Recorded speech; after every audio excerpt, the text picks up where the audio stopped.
Good evening, ladies and gentlemen. Welcome to Broadway Comedy Club. All right, folks, we got a great deal of stuff tonight, but before we get started, we got to go over a couple of house rules. First, there is no photography at any time during the show. There's no recording at any time during the show. And second, there's two minutes during the show. There is no maximum, so people can drink up. Coming to the stage tonight is your host, directly from Clubhouse, Pascetty presents. Give it up for Anthony Pascal.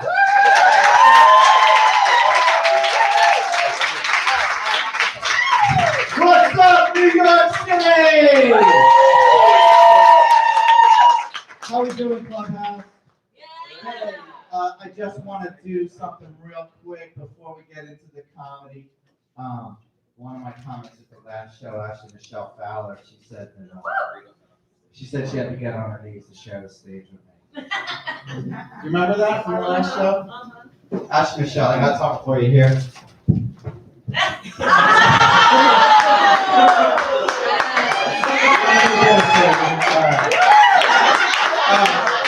Actually, Michele, come here.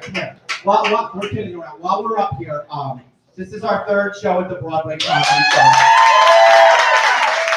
And we want to thank a few people for being here. Listen, we're so thrilled that everyone's here, but we have some real special guests in the room right now.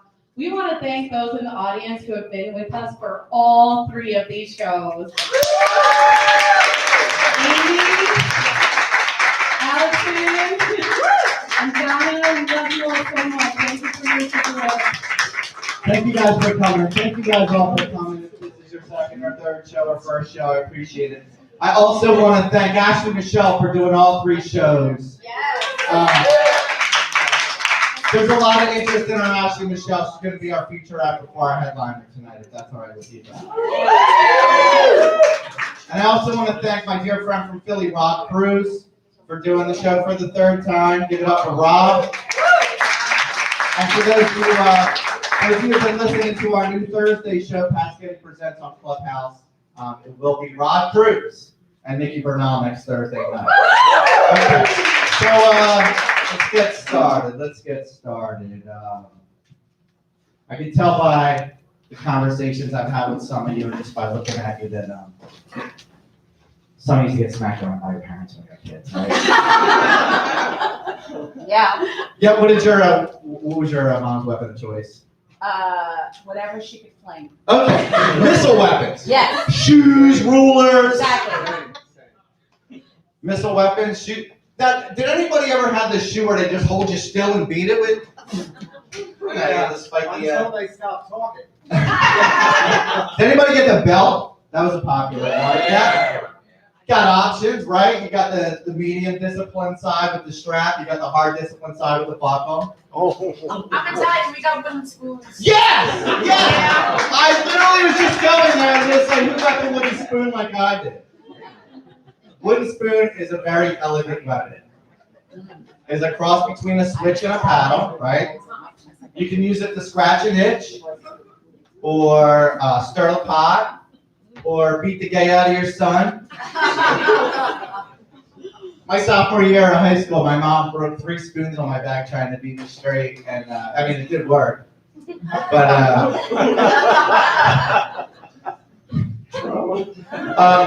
But that year at the Christmas bazaar, my brother bought her a 5-pack, so wasn't spoonless for long. My dad wasn't around to discipline us because when I was at a very young age, he caught Saturday Night Fever. Yeah, it's pretty bad. When you get it, all you can do is dance. That's what my dad did right out of my life. But he'd come by every other weekend, like for fishing trip / visit. And I thought he was going to use me for bait one time because my mom caught me with a stack of porno magazines. See, in my day, sir, we had to work for our porno.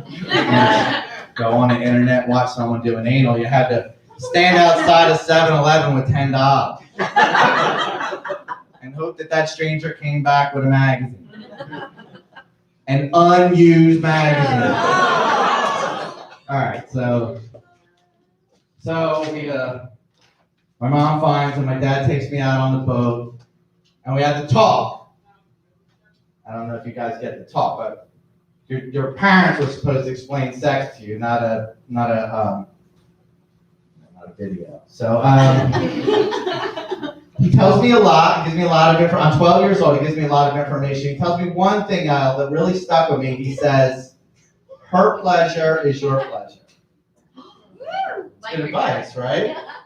That's a little fucking profound for a 12-year-old. Oh my God. Is he still alive? Yeah, still smoking and drinking scotch. I know. Wait, I'll give you his number, but wait.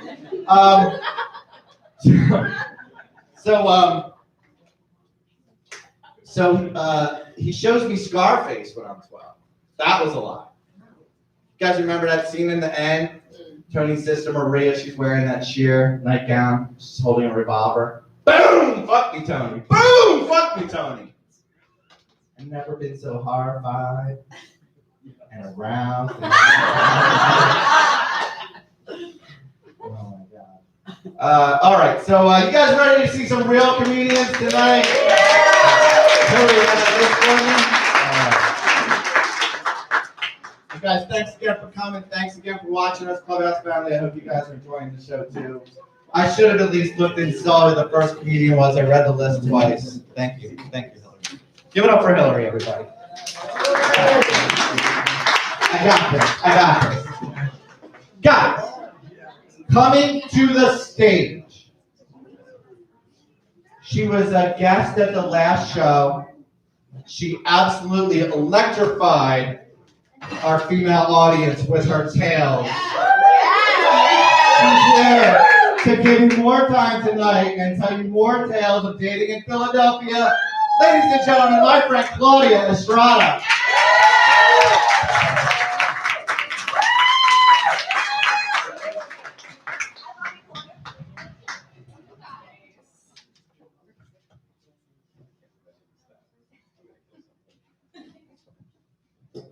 What the fuck is up, New York City? Make some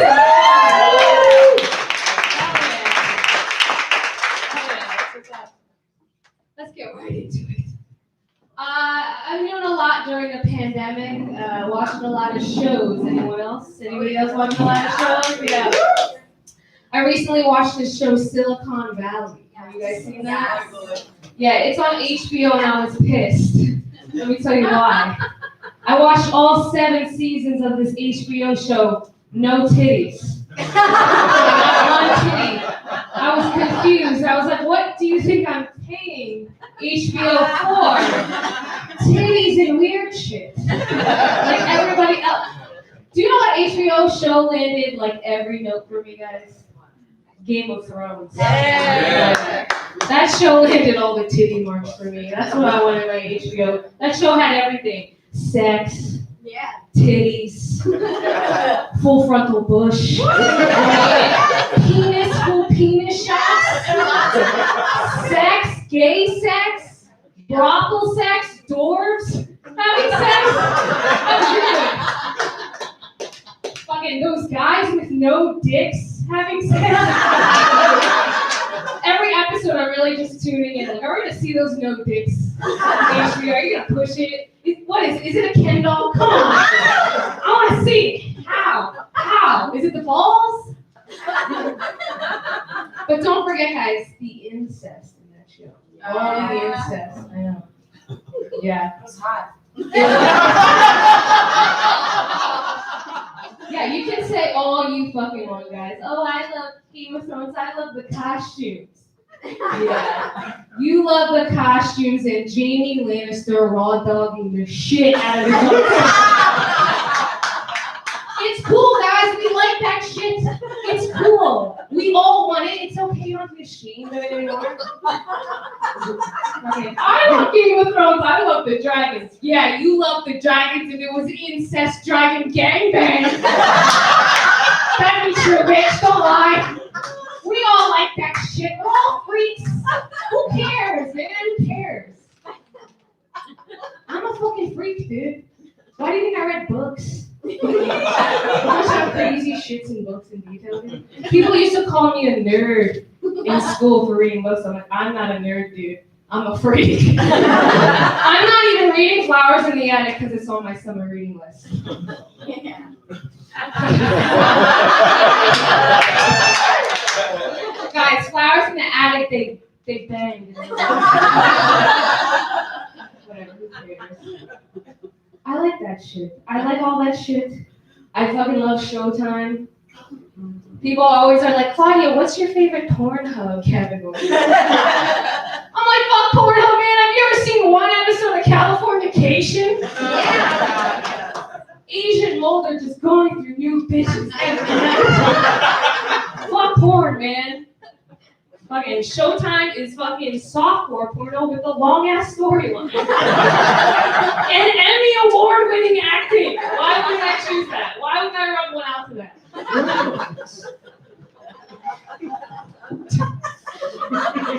During the pandemic, I would come out of my room and would binging. They're like, hey, Claudia, you've been in there for a while. And I'm like, binging.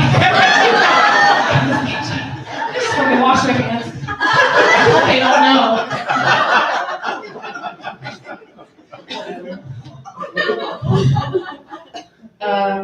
I'm weird.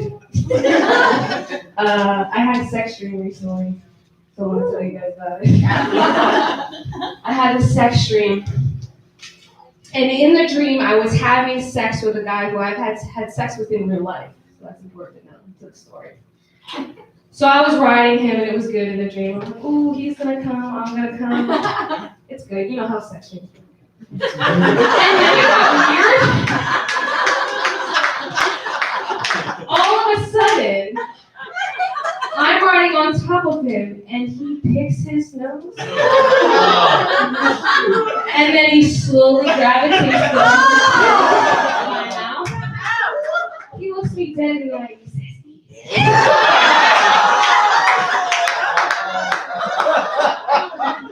so obviously, I'm like, okay.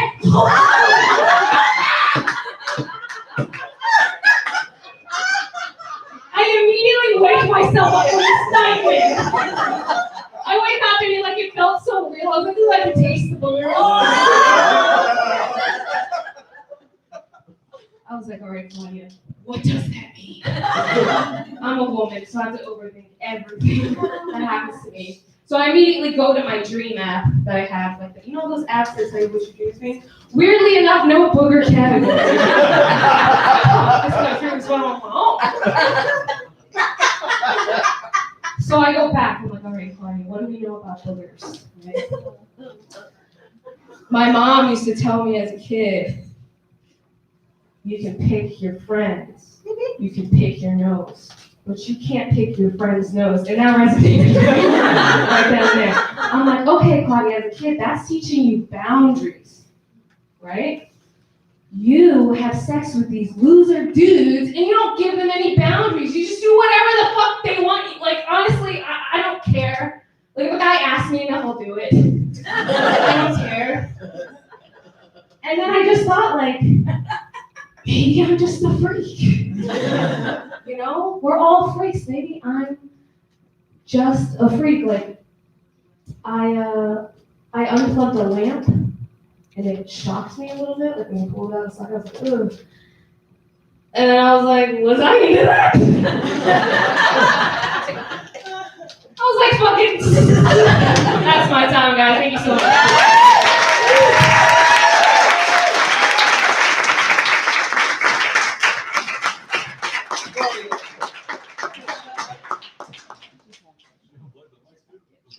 How about that mic drop?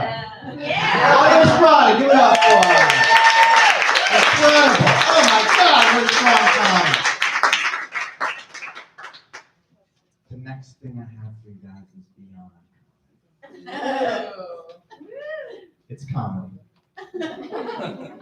It's rock and roll. It's cabaret. Give it up for Jay Simpson!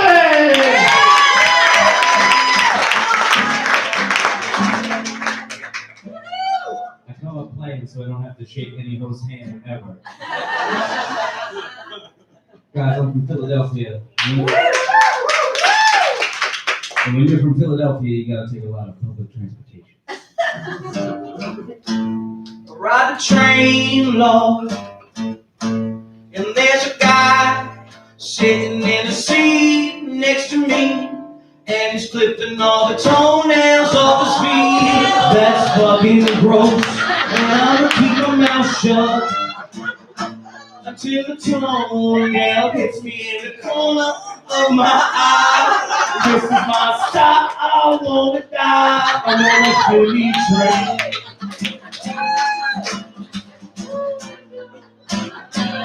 I thought the L was Spanish for the train.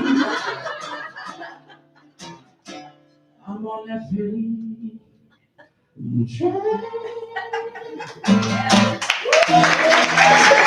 Broadway, how we feeling tonight? My name's Jay Simpson. I'm a biracial person. I promise. Growing up with friends like Jay, you're biracial. It must be a hard life. It is. It's not all just black and white. Probably some Puerto Rican in here too somewhere, you know. Showing off some results. Growing up with friends like Jay, you're biracial. You say the N-word? Hell no. I was raised better than that. My mama told me only use the N-word when your dad is late on child support. Thought we reported. Let me slow it down for the ladies. At my job, we had a sexual harassment seminar, so now I'm good at it. Co-worker, let me put it in. Because of management. Do you want to keep your position? Or you want to put that shit over? Now, I work in the restaurant industry where HR means, oh, really? You told me this?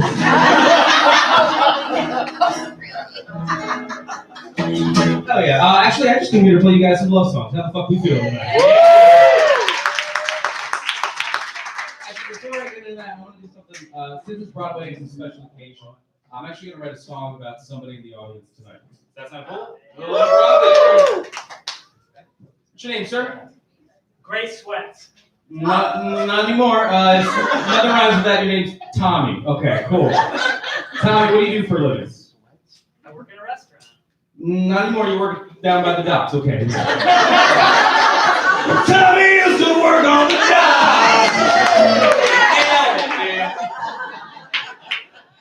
Anyway, love song. Clap it up if you've ever been in love before. This is a song for those, if you've ever been in love before, and maybe the person that you're with isn't the right one for you, and the person that you need to be with is right in front of your eyes. Oh,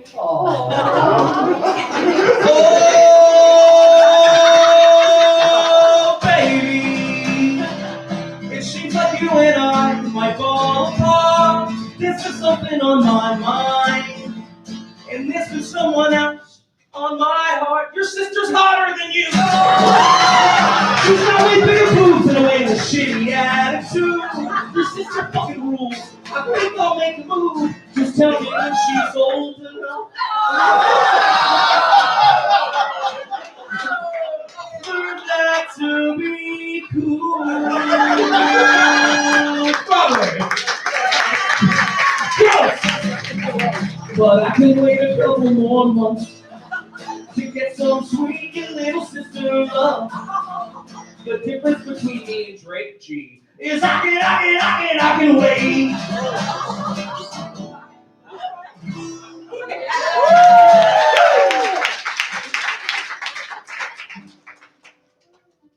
You know, the other day somebody told me that I had the sex appeal of a youth minister. Stop laughing at me! I'm up here doing art! So anyway, here's a song I wrote about God.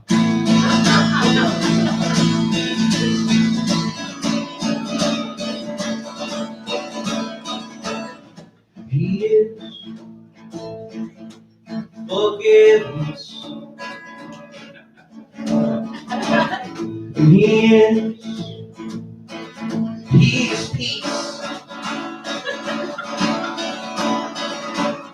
And I know he's watching over me. Yes. And I know he's always inside of me. 'Cause my God is better than your lame God.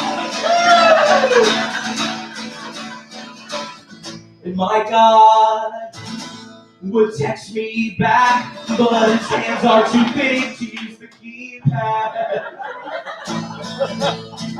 Holy, holy, holy, holy macaroni.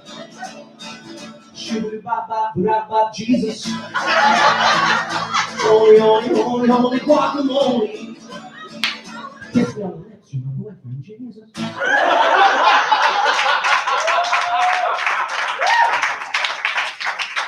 I got one more love song for you guys, and I gotta get out of here. You guys had fun tonight. You guys got a great show. There's comments from everywhere. This last song is it's a love song, but you ever notice that every love song you've ever heard, they're always telling you how beautiful the person they're singing to is. And I don't think that's fair to ugly bitches. So here's a song for the buster. I ain't lazy, it's just unmotivated. Yeah. She got gaps in her teeth, Lord, and they're as big as parking spaces. Yeah, I'm captivated. And all my friends are like, where'd I find a love like you? I say somewhere by the zoo. Someone choking, ugly, sticking, beat the fucking shit out you. But that don't matter, no. 'Cause you got the biggest titties on Broadway. Thanks, guys. I'm Jason. I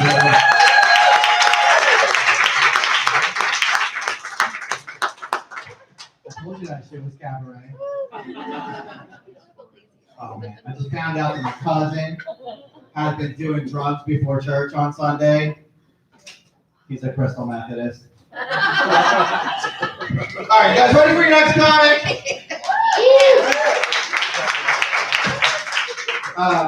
Bringing to the stage a very funny woman from Philadelphia, making her first appearance at Pascetty Presents. Please welcome my good friend, May Cazzo.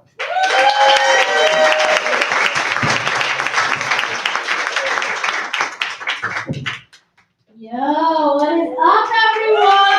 Yeah, that's right. Let's fill this room up with some energy, all right? And I'm not talking about that big dick energy. No, not at all. I'm talking about that wet pussy energy. Let's go. Ladies night. What'd you say, macaroni in a pot?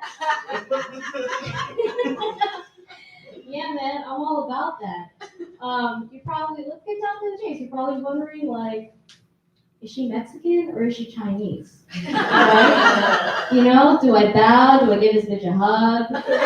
Like, what colors are rice even? Right? You know, did her cousin start COVID or is her cousin in a cage? All right, everyone. The answer is both, okay? That's right. I'm Filipino, actually. Yeah. That means we're the Mexicans of the sea. Yep. For every Mexican landscaper out there, there is a Filipino nurse. Oh, yeah. That also means that a lot of my favorite foods are challenges on Fear Factor. That's it. Oh, yeah. What else? I love whiskey a lot. You like whiskey? Yes. I love whiskey a lot. I love dick a lot too. I don't like the two-word stuff. No. That's why all the guys are quiet right now. You know, like, what do you do when that happens? Hello. Are you working? All right, what if I told you that it happens to us too? It happens to us ladies, you know? Like, you take me home, it's late. I'm just like, you know what, babe, I am so sorry. I can't take the shirt off right now. No, I got whiskey tits. Skirt's not coming off either, whiskey tits. Sorry. All right. It happens. It happens. All right. Let me give it up for your staff tonight. They're working hard. Yes. Yes. Please come correct with them. If you do not, meet me outside. I'll see you, wallet. No, please, because I've done some time bartending. It's bartenders have really interesting stories. Always ask your bartender, who's your most interesting customer that you've served? For me, it was one day, it was on a very wholesome Sunday.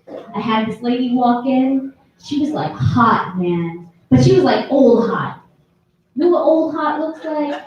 Right, she's tit job up here. She had an old tit job. You know? All the way up here. Cheeks down here. Nips pointing in different directions, like the eyes of Cookie Monster. What that looked like. Great, man. It was awesome. She came into my empty bar. We had a good conversation. Turns out she used to be an Eagles cheerleader. Yes. And she was doing headstands on my bar and she was going crazy. All right. She was having a good time. But then all of a sudden, she's asking me for Tito's and vodka. I let it sit for some of you guys. But I'm you know what? You can have this one, and then you kind of have to go home. She's all right, fine. That's fine. Honey, I had a great conversation. Give me your hand. So I put up my hand for the handshake, right? I'm this is great. Now my fingers are in her mouth. Good wholesome Sunday. All right. And I tell my friends about this, and they're just dude, I would have slapped the shit out of her. I'm no, man, she's frail. I'm not gonna do that. Sorry. Also, you guys, I was way too busy fingering myself.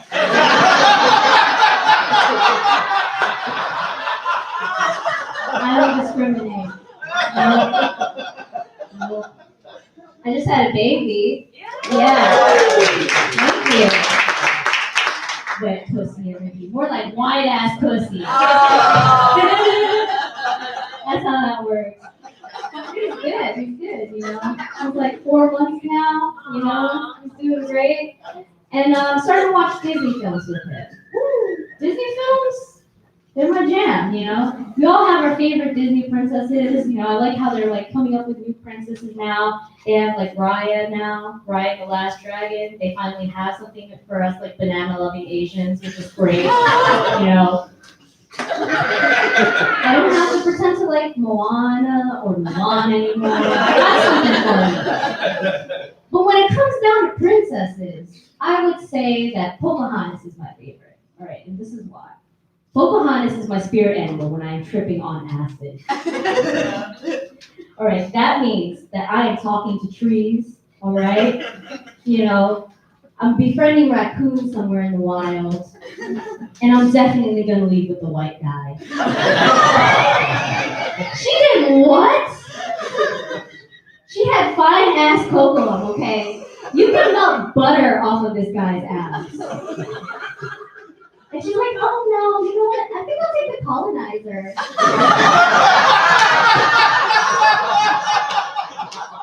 Sure. Why not? The princess I can't stand, and I'm sorry if you like her, Cinderella. Can't stand that bitch. You ever done ladies' night, and then you have the one girl who just holds you up? You have that friend? You love her to death, but she holds you up, and you're Cindy, get in the Uber, Cindy! Get in the Uber, we're going! Stop talking to him, we gotta go! All right? Don't drink that, that's not yours.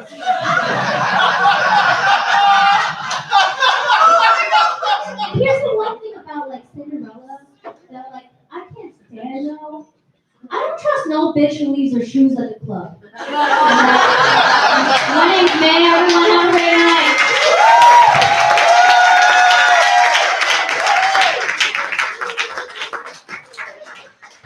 Man, that was awesome. It's tell by the sets tonight our crew is thirsty as fuck. Yes, sir. All right. So today, coming to this stage, I would like to present one of Dan's comics to you guys. All the way from LA, the Broadway Comedy Club is proud to introduce you to Michael Head.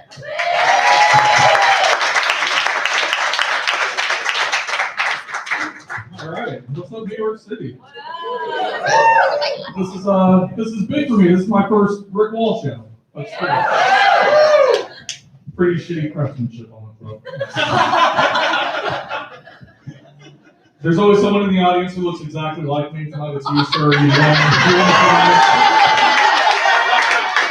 Don't confuse us after the show. I'm the funny one. Remember. No, I live in LA now, but I'm from Florida originally. Yeah, that's the right response. I didn't say I was from Miami, where it's cool. No, I'm from North Florida. Oh yeah. Maybe some of you guys know that MTV show Florida Shore. That's home. The redneck Riviera. North Florida, that's the real Florida. You know, that's God's country. Or as God calls it, Trump country. You guys have probably heard the legends about Florida Man. Florida Man, yeah, it's a real phenomenon. They're all true.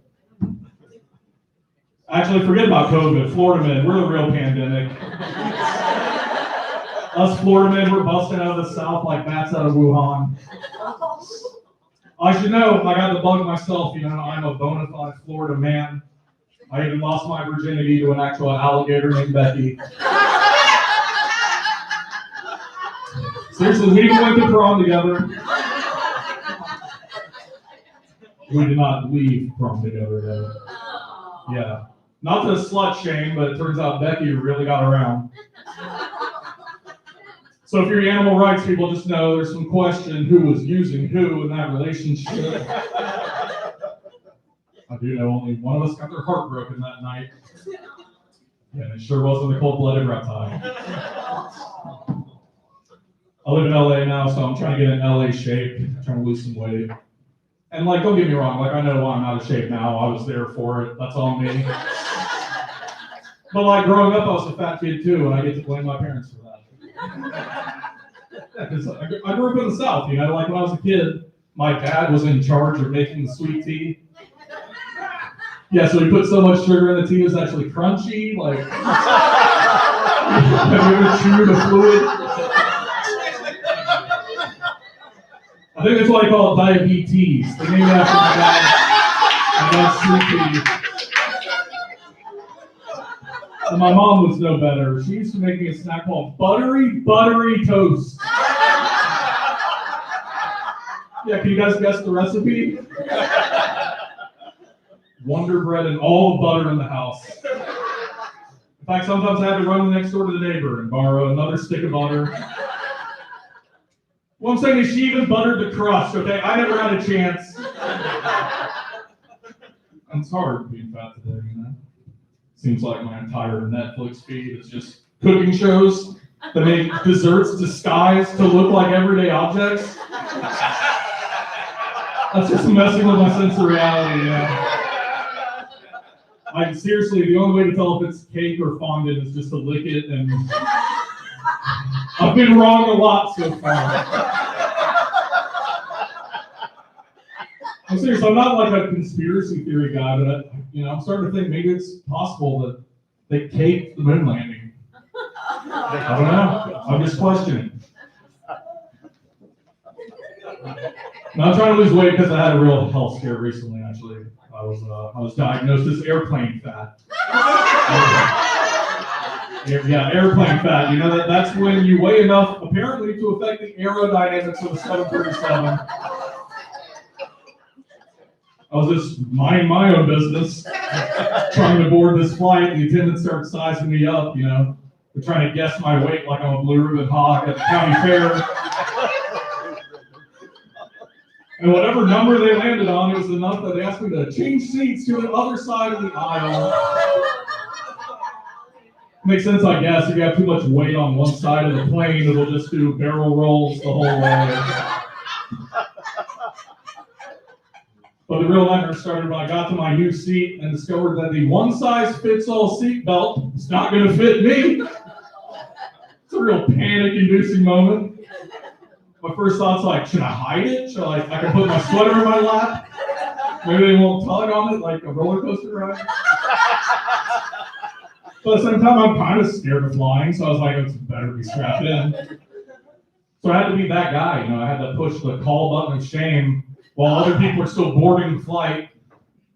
So this attendant comes over and he's just like, what? And I was embarrassed. I'm like, look, man, can we use our inside voices here? Turns out that the seatbelt here is not long enough to do the clickety-clack safety thing that it needs to do. Frankly, I don't know what happens now. Like, do I have to take a bus? And this guy just yells to the front of the plane like, hey, Debbie, can you grab him a seatbelt extender? Yeah, and Debbie's not paying attention. She yells back, this gentleman's too big for his seatbelt. He needs more seatbelt. Just pass by one of the seatbelt extenders. Debbie hands the seatbelt extender to another passenger. They start handing it back row by row. So everyone from business class back can share in my shame. Finally, I was like, man, that's a real come to Jesus moment. It's like, all right, man, it's time to make some pretty big lifestyle changes here. So for starters, I became a thief, and I stole that seatbelt extender. So I never have to rely on Debbie again. Thank you guys so much. My name is Michael Head. Put up your votes and everything.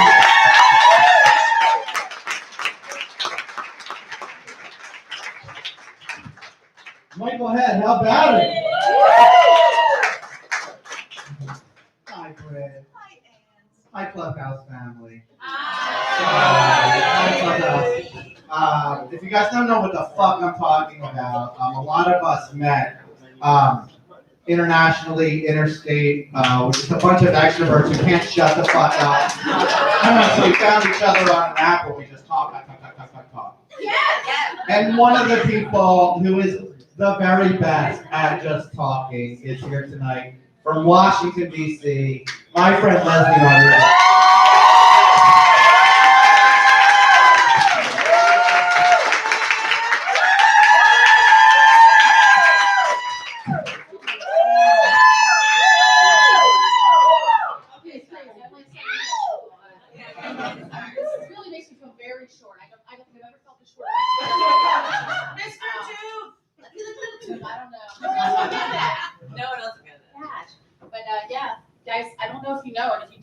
I'm tell you again, I'm Cuban.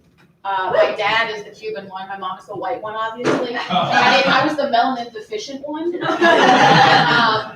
Yeah, firstborn, whitest. And a lot of things I thought were going for me, they really weren't. Gay and comedy were the ones that were against me. But you know what? Let me just double the shame on my family. I'm in comedy now for no reaction. I guess it's the same as the gay.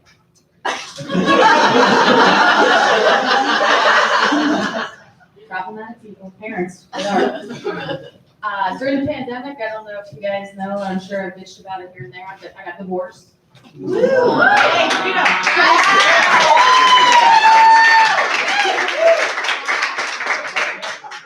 kind of came to a point where we didn't like each other anymore, so it didn't make much sense to stay together. And I recently bought myself a new mattress. Woo! It's really nice. It has distant memory foam. So I never have to think about the bitch again. Oh, yeah. Because I'm never mindful when it comes to that. But man, my parents, they come up a lot because they've had a lot of influence on how I kind of navigate the world these days. Which is very carefully. When you can't trust your parents, you know there's problems. Because I have this theory that they only had us to really just use us as their garden slaves. There was a point where I thought I was going to become a greenskeeper because I was in the fucking yard so much. Every weekend, they thought I was a gnome. The Jehovah's Witnesses would come up and be like, "Are you okay?" To me and my other sisters. And I'm like, No habla inglés. Too bad they fucking spoke Spanish. Then I was really stuck. Until later that I leaned into that. I'm learning in the pandemic that you really need to lean into things you're good at or you think you're good at. I often have a problem being too confident. Who ever heard of that? Not me. I don't know. But yeah, like comedy's one of them. Getting back out there dating again. It's been really fun. Yeah, pandemic dating's weird. Like dating post-divorce is super weird, but like with the pandy on our handies, it's it's really, really different. So you never know what somebody looks like under the mask. You just see from the nose up. So like they're using half the makeup. I mean, that's like economical. I get that, but you know, I'm all that. It's like a half cheap trick. Are you Gene Simmons or are you like a model? I don't know. Most of the time, Gene Simmons. I don't need any more jeans jacketed in my inbox, guys.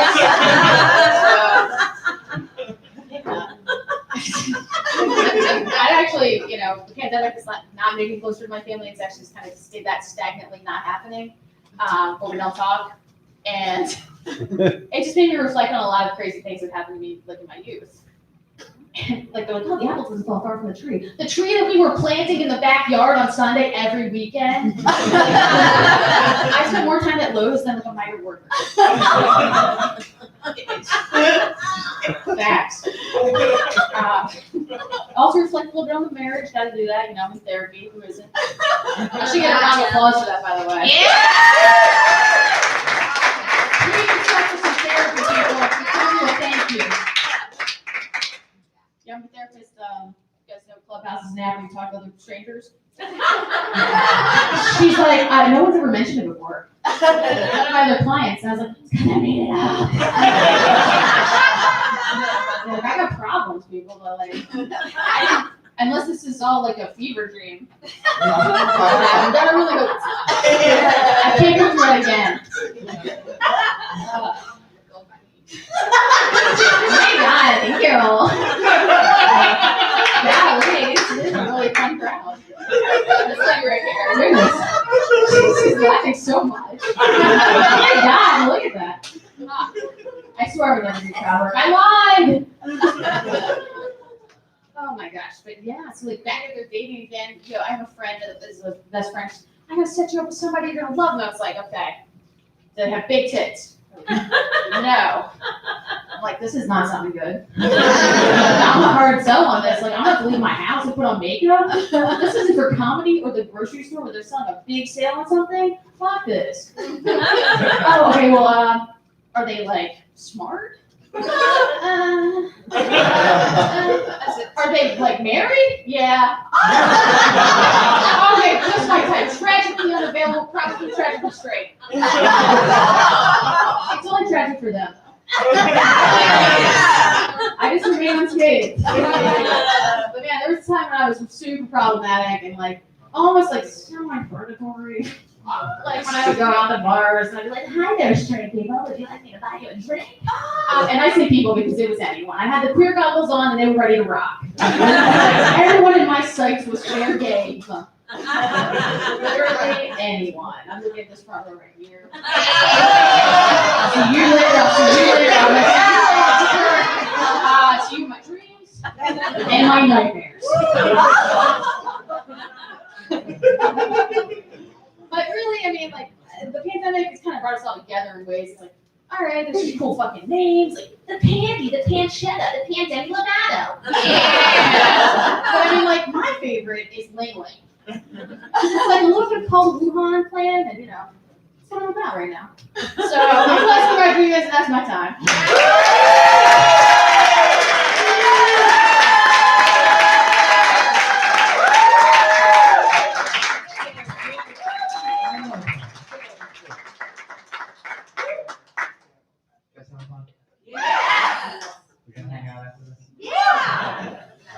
Meantime,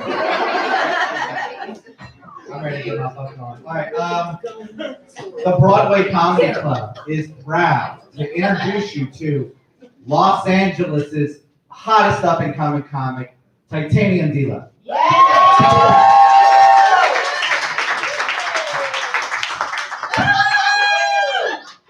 I'm gonna answer y'all questions right now. 1, yes, my name is Titanium. 2, yes, I am the darkest one on the show. Don't worry, this front row, you've been robbed. It's fine. So I moved to LA 3 months ago. I'm originally from New Jersey. Thank you. I miss Jersey. I miss New York because LA is too happy for me. You know? I'm wearing all, it's like seeing like Batman in Metropolis. You don't see that. I'm wearing all black, it's sunny outside, everyone's happy. I hate that. We started the show with child abuse, so I was like, yes! Finally! I was abused too, you know? My mom, she kind of beat me with anything she could reach, you know? Sometimes she missed, sometimes she didn't. It's just a roll of the dice, you know? I do love my mom. She's not here tonight, thank God. Because she hates that joke so much. She's like, what if I get arrested? I'm like, put up a fight. You did it before. I know. But I should tell you, my mom has like beat my dad before, so she can fight. She can fight. If you're black, makes a noise. Thank you. Okay, my designated black people. That's like on a flight, you have to, you know, the nearest black person is to your left.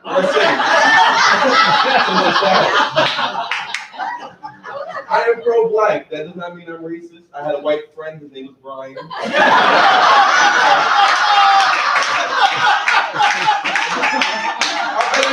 there a Brian here? It's a common white guy name. Shout out to Brian. Brian was white. He knew he was white, but he didn't know he was like white privileged white. You know, anyone drove and done something risky, he knew it was risky, but he just did it anyways. Okay, so I got a new car in February. I was flying down the highway, you know, like 115 miles an hour. There's a state trooper straight ahead. His lights turn on. There's no other car. I'm like, I know this is for me. Like automatically, I'm getting pulled over. I'm black. Look at me. I know the drill. Cop pulls me over. Like, you know why I pulled you over? Absolutely, officer. You know I'm going through I'm going through the bullet points. Feel me? Absolutely. Brian's like, no, officer. Why? Like, Brian! We don't do that, Brian. And he'll say certain things that just blew my mind, you know? Like, what's the worst thing that my mom could do? Beat me? Yes! Absolutely. She's like, no, I'll just sit back. Like, you can do that? My mother, if I hit my mother back, she'll shoot me, you know? So she'll take it to the next level. I do have 9 siblings. My dad's a go-getter. He got them. Doesn't pay child support because he got deported. That's the secret. If you don't want to pay child support, ICE is a little bit more serious than child support. They'll get you. He is somewhere in the country though. I don't know how he got in. Mexico is trying to find out how he got in. But you know, because he's Jamaican. You know, Jamaicans don't get deported. It's rare. You know, usually they put us on the track. We run really fast. And we go to America. Like, yes, he's the fast. I ran track too, so ironically, it's true. I didn't try out. My coach was like, "Are you Jamaican?" I was like, "Yes, coach." Like, how Jamaican? Like, I know how to open a coconut. He was like, you're a captain. Show us what to do. Recently, I have realized something very serious. I can announce like I am a B in the LGBT. So I don't when people are like, the LGBT community are upset, I'm like, well, nobody's confronting me about it. Like, I don't think the B's are mad. And my best friend is an L, and I'm like, are you upset? She's like, I'm not upset. So I'm like, okay, so the B's and the L's aren't upset. Yeah. I have friends that are, I'm like, are you guys mad? They're like, mad about what? I'm like, so clearly. Then my friends that are transgender, they're always mad because they're mean, you know? Super mean. They're all like style, like they're all LA stylists, like, you know, do like celebrities here and whatnot. And you'll be surprised how mean they are. Especially at B's, because they're like, you have to make your mind up. No. I'm like, you cut things off. That's a rash decision. You cut off your D, I'm not listening to you. But you know, the entire LGBT community is mad at the Qs because it's like, you're sending this back. Like, I'm a Q. Why? Like, what does that mean? And I think, honestly, certain gay jokes are pretty funny. Everyone was mad at Dave Chappelle. Every single person was like, that was pretty funny. Get it right on the head. And me and my friends, we crack jokes all the time. We can say words you can't say. I'm not going to say that here because you might repeat it in your head. But like the F word, you know, we say that all the time. I mean, I'm black. I say the N word, but I try not to because, you know, I have white friends. Shout out to Brian. No,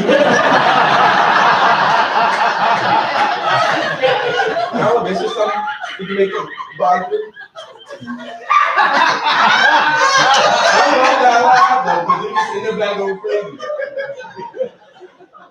But it's certain things you can do that you can mess with your white friends as you know as a dark-skinned person. For example, my favorite thing is when we're in public, I scream out, "Did you just call me a monkey?"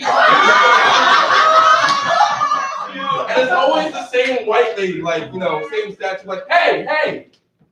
The hand means a lot. That means everyone stopped talking. You know? Like, "Hey," and then she gets real soft. "That's not okay." She'll look at me like she's an ally. So she does the.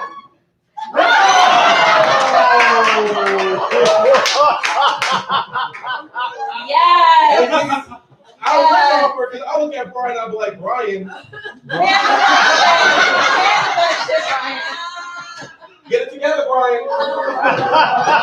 Anyway, that's my time. My name is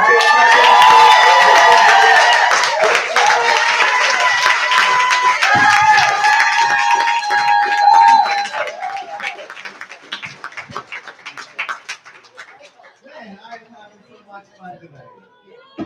I forgot I was wearing this shirt, this tag here, right over my dick. It says, "Enjoy it all." Can you see that? I'm not as confident in this shirt. But I'll tell you guys what, this has been a great opportunity for a lot of Philly comics. And I'm not going to bullshit you guys. There's a lot of people in Philly want to do this show. I got my pick of the funniest people in Philadelphia. So, the winner of this year's Philly's Funniest at Helium, Mr. Joe Murdoch.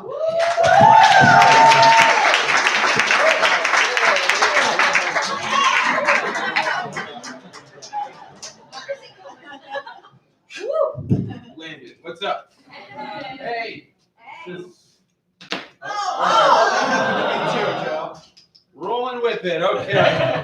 How's everybody doing, huh? I'm fine. Thanks for coming out tonight, though. Thanks for showing your face, showing up. That's great. We're supporting live entertainment. Give it up for yourself. You could have stayed home. You could have stayed home and watched the TV. Plenty of things to watch on TV. I like to watch, you know what I like to do sometimes when I get bored? I like to watch videos online of riots, but in reverse, so it makes it look like people are fixing up town with their Magic baseball bats. It's pretty cool to me. I like to read up on conspiracy theories. You hear this one? They say Hillary Clinton drinks the blood of babies to look young. You hear about that one? Yeah, that's a pretty far-fetched theory because you have to believe that Hillary Clinton looks young. Facts don't line up, man. Facts don't line up. Oh, boy.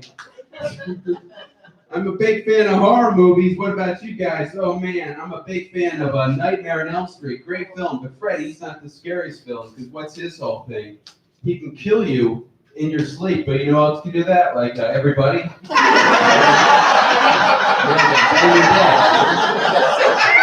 Don't do that. Don't kill people at night. Or in the daytime, ever. But I do love me some horror movies. I was watching Bride of Frankenstein. They built him a whole damn bride. Can you believe it? They built him a whole all he wanted was a piece of ass.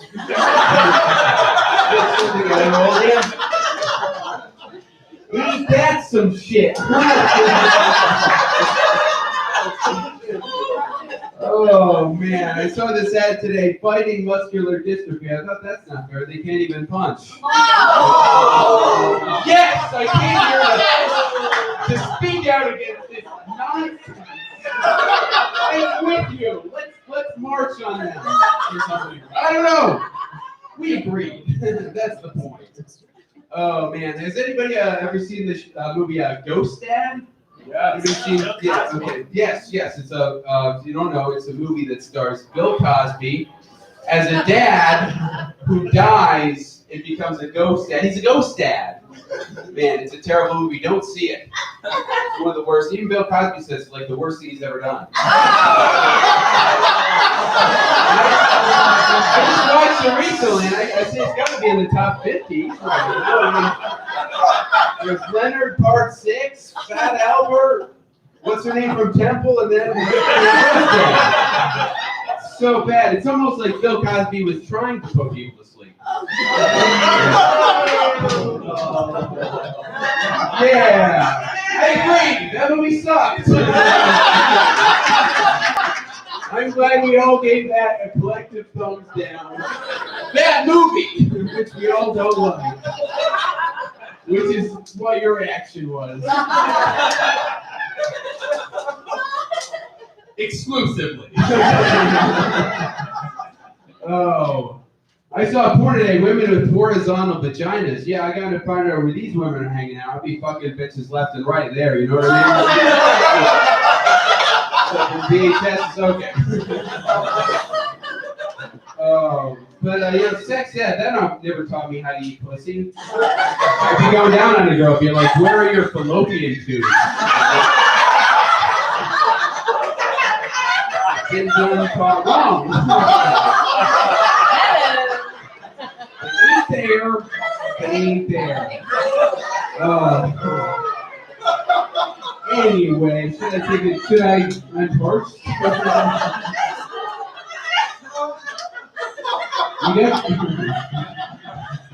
Anyway, so I got a medium dick,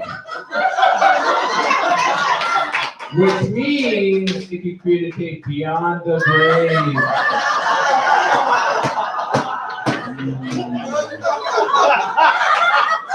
Does anyone know a Sarah?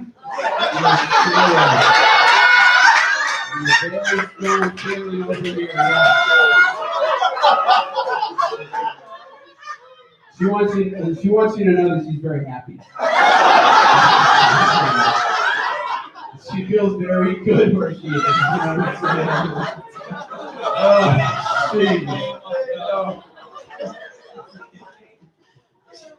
So let me tell you a little bit about myself. My uncle, he can't eat gluten because he's dead. So his jaw doesn't work, you know? I remember he was a good guy when he was alive. I remember he used to bring me to church, and I remember my first communion at church. You know, they gave me the host, they said, this is the body of Christ, eat it. Then they gave me the wine, and they said, this is the blood of Christ, drink it. Then you put your hand in the bowl of grapes, and like, these are Jesus' eyes. You've been there. We've all been there. But my uncle, man, he was kind of a racist, though. We were watching a movie with an all-black cast the other day, and he turned to me and he's like, Joe, they all look alike to me. And I'm like, Uncle, that's because they're all being played by Eddie Murphy. My uncle, he's the kind of guy who doesn't know the difference between Kanye West and Nelson Mandela. And I'll tell you what, if you don't know the difference between Kanye West and Nelson Mandela, you're either like a horribly racist white person or you're Kanye West. So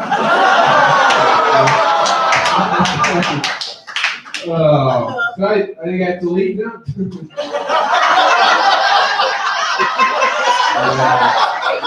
My ankle bracelet's going on, so I have to report. But the other day I got a hand job and a blow job. Actually, it's not technically true. I just jerked off with a puppet in my hand. But I think the best thing about having sex with a hand puppet is no strings attached, right? It's not like you're marrying it, right? Thank you so much. You can call it.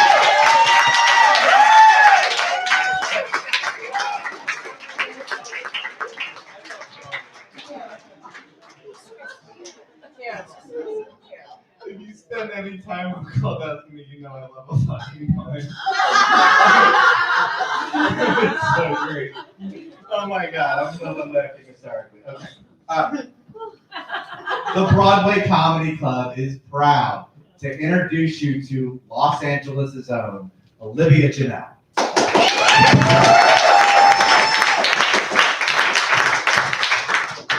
Hey, you guys, what is up before? It is so cool to be here. I am excited. Gosh, you guys, I got in last night. You guys eat here, which is amazing. I sat down at a table with 3 other women. There were French fries, there were mozzarella sticks. I was like, yes, I love not being in LA. Like, I don't have to pretend that I have this body from exercise, you know? Yeah. Great. I love it. I'm gonna eat as many things as I can before I go home and get judged again. You know? Yeah. Guys, I am short, if you can't tell. This tape gives me like 5 inches, but I'm like 4'10", which is super short, right? There's like a few numbers that you don't want to start with 4. Like your height, your weight, credit score, you know? I've already checked like 2 of the boxes, so like I'm on super thin ice, you know? It's weird because people look at me like I'm not capable of doing things at this size. You know, like, just know what it's like to have people always trying to do things for you because they think you can't do it yourself. It's amazing, honestly. I like cannot tell you the last time I like carried my groceries or like checked my own mail. You know, people treat me like I'm a Make-A-Wish kid, and I am here. And it's cool because like no one's ever suspicious of me for anything. You know what I mean? Like they think because I can't get on half the rides at Disney, like I'm gonna screw up your life. It's not true. Just ask my soon-to-be ex-husband. Yeah, just like Leslie, I'm in the middle of a divorce. It's okay, don't be sad, you guys. It's been the best part of my marriage, honestly. It's been fun. 10 years of marriage and like 1 month of just separating has been amazing. You know what I mean? I've been waiting for this for 10 years. Now the good stuff. Yeah, it's weird. I'm 31, so it's like kind of weird getting divorced at my age, you know? Like I stand up here and I talk about divorce, and like most of you guys haven't even married the person you're going to divorce yet, you know? It's like hard to be relatable sometimes. I got married when I was really young. I was 21, and I kind of feel like we need to like lower the minimum age for marriage, or I'm sorry, raise the minimum age for marriage. Like you should be allowed to do it when you're young. You know, it's just like it's impossible to know who you're going to be. Like if I had known that I was going to be this hot, you guys,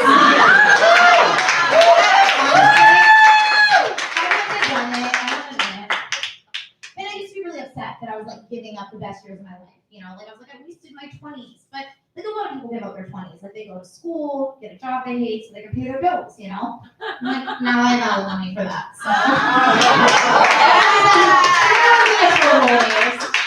So you guys ever buy anything like really expensive and then you learn like way later that it wasn't worth it? That's what my ex-husband did with me. So really depreciating in value. I'm like a Ferrari for him, you know? Take it off the lot, it's not worth it anymore, you know? I don't know, I'm painting marriage in a bad light. That's not fair. You know, it can have a ton of benefits. Like, a ton. I mean, for me, it was like, I don't know, $500 million, maybe? Yeah. Like, coping with the fact that, like, he doesn't, you know, like, die soon. His sister's gonna get it or something, and that's, you know, ew, right? So I'm, like, trying to come up with some ways that I could, like, you know, nudge him in the right direction with some generous gift giving, okay? It's like a nice thing, right? So he just turned 40 recently, and for his birthday, I got him surf lessons. I was like, I don't know, he's getting up there, you know, like maybe he'll drown. Okay, whose side are you guys on here? He took away my youth, I just told you. Skydiving. You're right, Scott. Yes, a 2-star skydiving center on Yelp. That's what I'm gonna look for when I get home. Yeah. I don't know, you know, like a day at the gun range with your most unstable friends. Yeah, there's tons of gifts that I can give. Yeah, I'm gonna keep it up. I'm gonna keep it up until I get taken off that beneficiary line. Yeah, I've been dating again. Anybody else casually dating and dying inside a little bit? No, just me. I realize I'm not good at casual. You know what I mean? I was married for 10 years. Like, I'm the kind of girl who would get pregnant on purpose if I didn't hate kids so much, you know? Like, I'm that kind of girl. It's weird. Like, people are not into labels, and I'm just like, I don't know when they became such a bad thing, you know? Like, look what happened when you got Halloween candy that didn't have labels on it. Like, your mom made you throw it away, right? Because you're like, you can't trust it. Like, maybe it's fine, or maybe it was in someone else's mouth earlier. Who knows, you know? Yeah, you don't know. I don't know. I like labels. I'm into it. I don't know. People ask me if I like want to get married again, and I'm just like, I don't know. You know, just about time I meet someone rich. You know. I'm just kidding. People don't even think about marrying from under us. You know. Like, I'm just there to think about. Like, do it. Just go for it. Just go for it. It's the right answer. But I think next time around, I'm just gonna go like straight for the old rich guy. You know what I mean? Like, just go straight in. And people are like, that's settling. I'm like, that's efficiency. Okay? Hear me out. You know, it's like, I don't care how passionate you are. Like, eventually, you're gonna reach a place where you want to puke when he touches you. So, like, let's just start there. You know? Yes, she feels it. It's like Monopoly. Like, don't pass go, but you can collect your $200. Just kidding. Don't do it if it's only $200. But should be way more than that. People are like, that's gross. You have to like be with an old man. I'm like, I don't know. It seems kind of easy to like be with an old man, you know? Like, it's definitely not hard.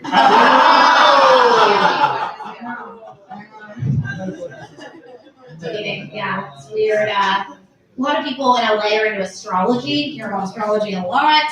And they use it to figure out who they're compatible with for dating. And you guys, there's only one sign I'm interested in. And it's a dollar sign. Honestly, Gemini, Libra, I don't care. Like, if you're rich, we're compatible. You know? I've been having some hookups lately. Weird. It's so weird that I can't even say it. That's what happens when you get married. You get scared to say hookups. And guys are weird, honestly. I'm sure you guys are great. LA guys are weird. How about that? I'll say that in New York. LA guys are weird. Lots of opinions, lots of words. One guy was like, call me daddy. You guys had this happen? Yeah, one guy was like, call me daddy. I was like, ew, right? I said, ew. I was like, no. The last guy said that too left. That was 30 years ago. I'm not doing it again, you know? You guys stick around for your kids, huh? All right, you guys been great. Thank you so much.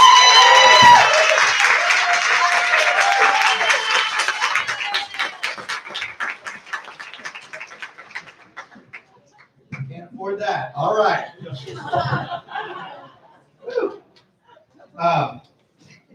Guys, our next comedian coming to the stage. You may have seen her at Comic Strip Live or at the Laugh Factory in LA. Los Angeles, the Broadway Comedy Club is proud to introduce you to Los Angeles' own Veronica A. Brown.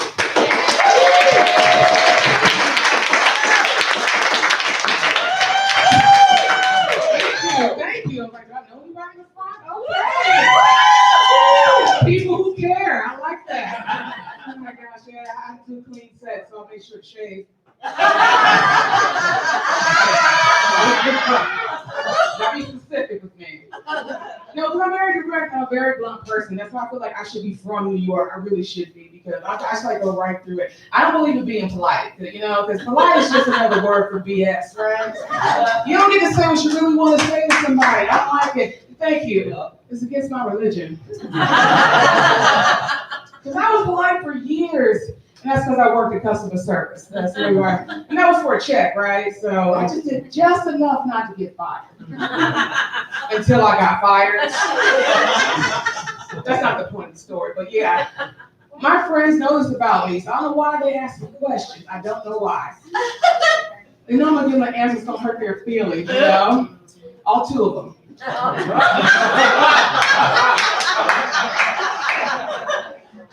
One of my guy friends asked me, I guess he was kind of struggling with the singlehood, you know. Like, Veronica, do you think I'm like a cute or handsome guy? Okay, now just to be specific, you talking about your face, right?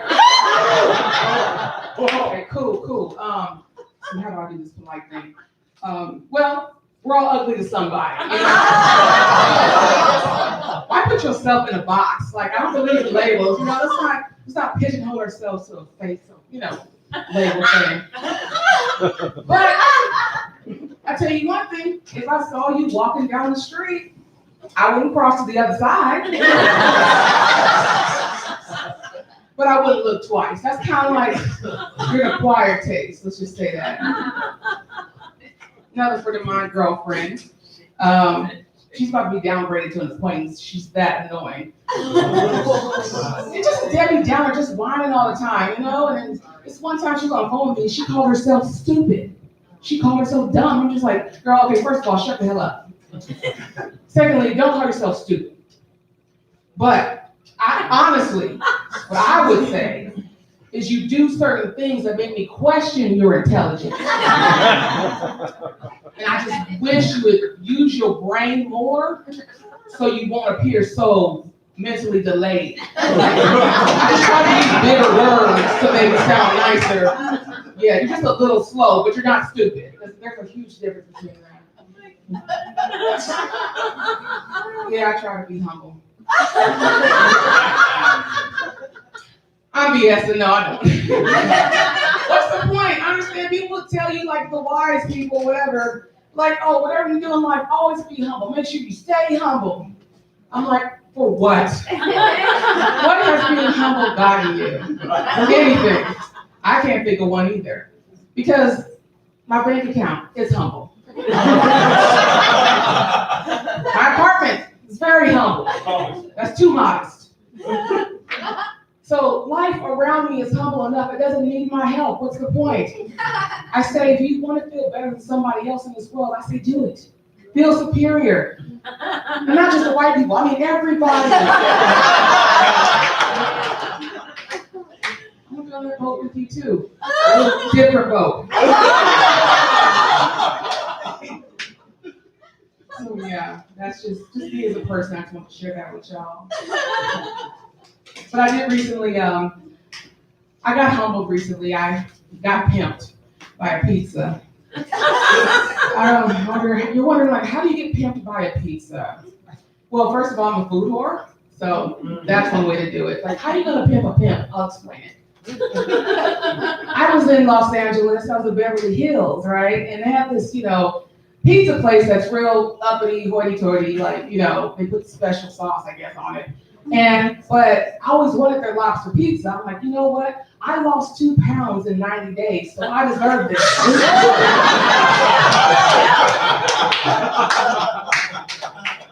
And I did it old school. I called up. I'm like, yeah, let me get the large lobster pizza. She's like, okay, we'll see you in 15 minutes.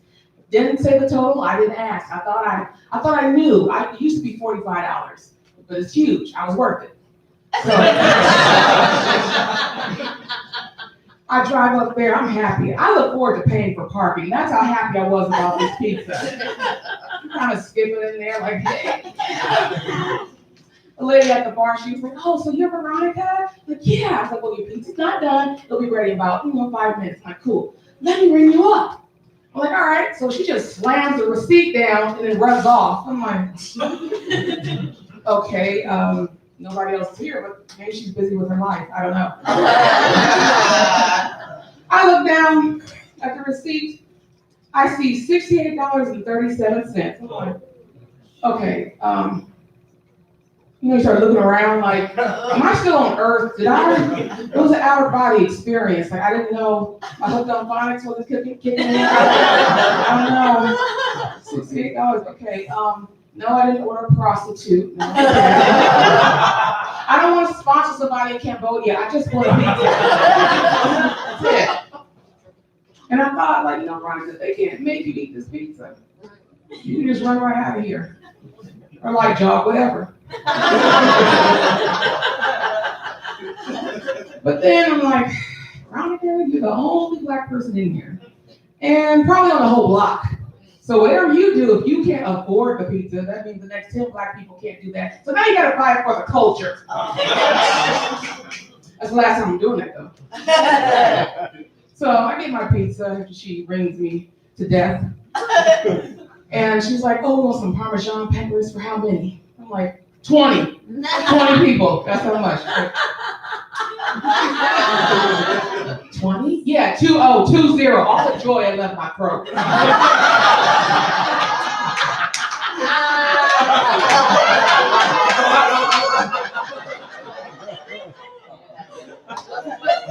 So I'm leaving out of there, just as empty as my bank account at that point. And I had to sit in my car, at least get my payment worth. But I had to reflect on my life, like, how did I get in this position? Like, how did we get here? What kind of lobster are you putting on this pizza? Is it an emotional support lobster? Is it Sebastian from Ariel? Like, what on this thing? Is it fresh out the ocean? I don't want it fresh. Give me one near death. Give me one in hospice. That's the kind of lobster. So at this point, I'm at home eating my pizza, not out of joy, out of depression. I'm trying to fill the hole in my heart because it can't be in my wallet. And that's not even a gag, y'all. The pizza is actually lobster sauce with shrimp on top. So there's two takeaways from this. Number one, don't be afraid to ask how much. Forget your ego. How much before you hang up that phone.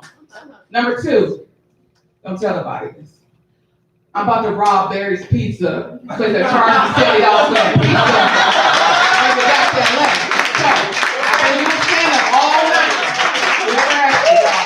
You around the gate, around the phone.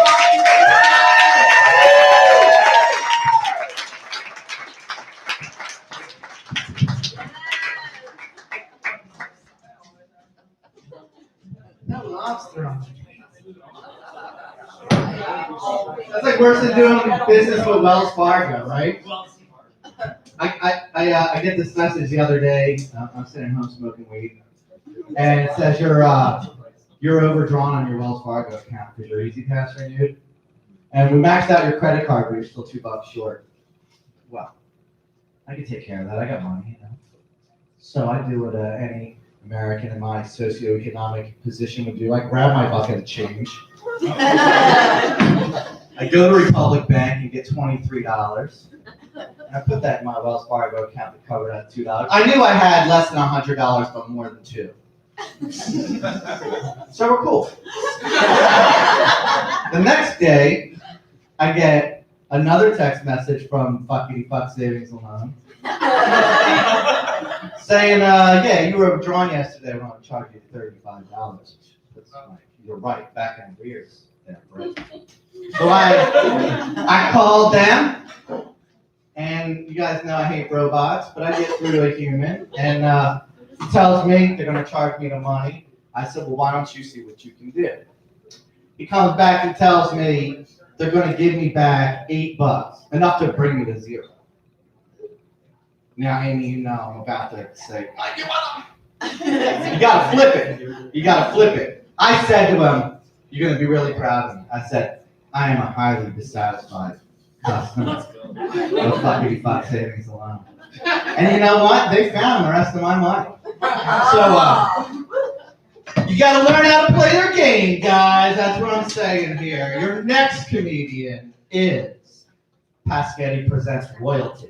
He has performed every show that I've done in New York City. He's performed at the Speakeasy for me. He's going to be on Clubhouse with us next Thursday. My very good friend, Rob Cruz.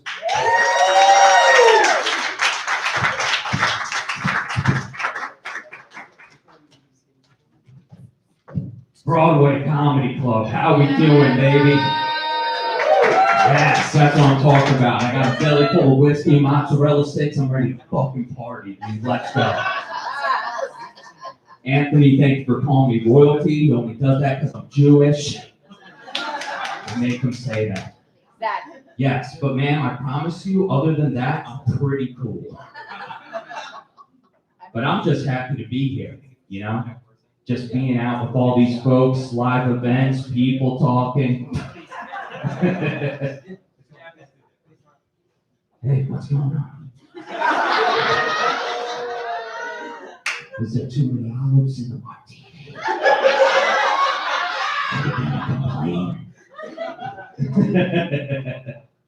I like you. You laugh like a poppet. I don't even know what that means. Twist it. Shh, pop it. But yes, God bless you guys. I'm happy to be here because 2020 sucked. We had the COVID, the Black Lives Matter, the election.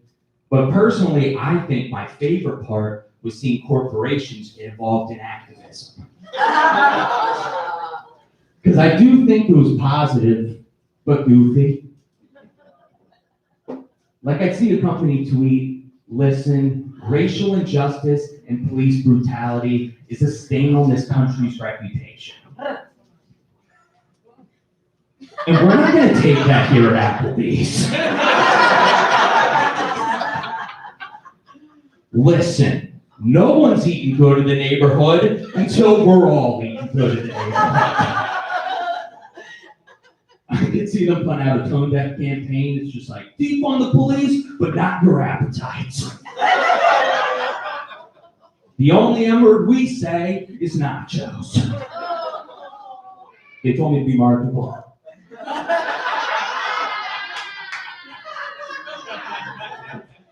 Now offering chicken strips dipped in our signature Black Lives Matter. Yes. But yes, I am from Philly. I just moved there from the suburbs not too long ago. And I'm starting to realize that I am desensitized to suffering. Don't even register it anymore. I remember when I first moved there, I saw a dude overdosing, and everyone's just walking by, cool as can be. And I'm over here having a panic attack watching the dude go back to factory settings. But now I've seen it enough where I'm just one of them. You know, I'll see a dude convulsing. I'm just listening to music, have my headphones in, just like, if you like pina colada. Yes. I see you guys are fans of the homeless. Yes. It's true, it is always sunny in Philadelphia. It hurts our homeless. They are dehydrated. Not me.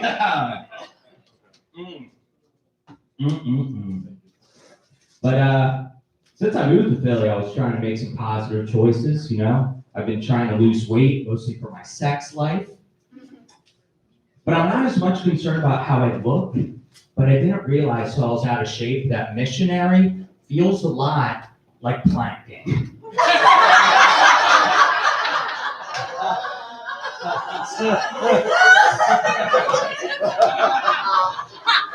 Like a minute, my arms are starting to shake. She's like, are you gonna finish? I'm like, no, I'm maxed out.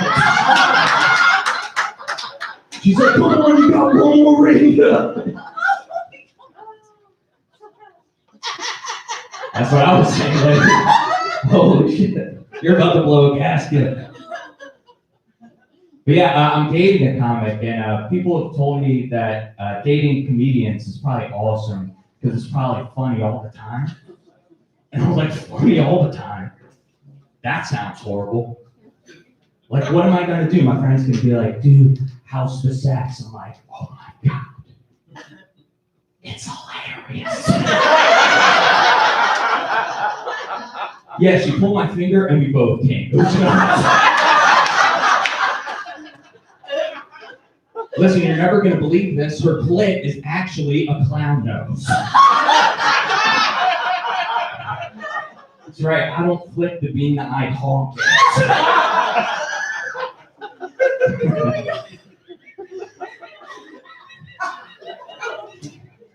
Are you about to die? That dude's either having a heart attack or someone's letting the air out of the balloon.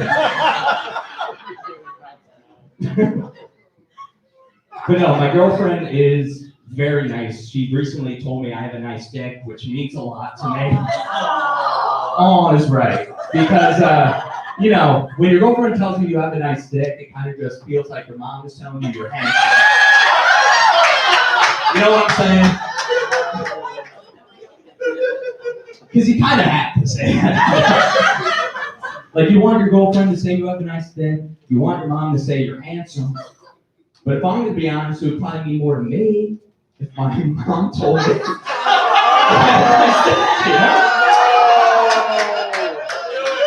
Because here's the thing. You know, she doesn't have to say that. I'm just saying, if your mom tells you you have a nice hip, you know she means it. But I'm going to leave you guys on this. You guys have been very fun. I want to tell you guys about the first time I ever saw sex.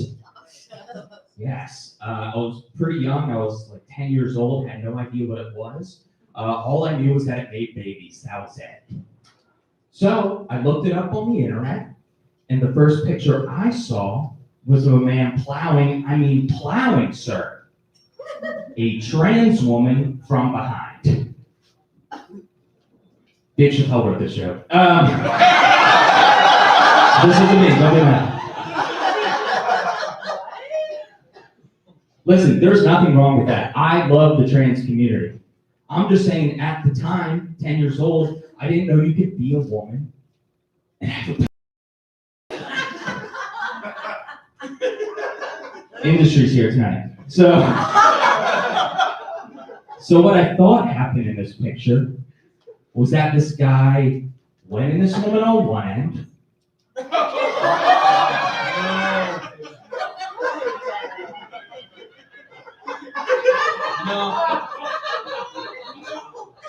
and came out of her on the other side.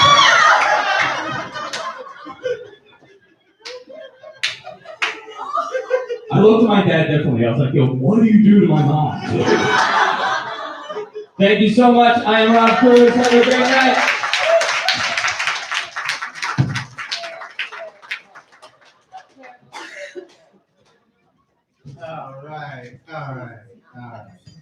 All right, Clubhouse. I met this New Yorker back in March. Yeah. We did the Laugh Factory together. She is funny as fuck. She is one of my dearest friends on Clubhouse.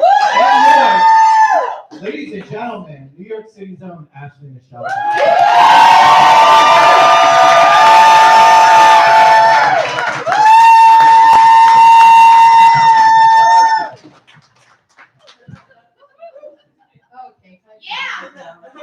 No, actually, I like that.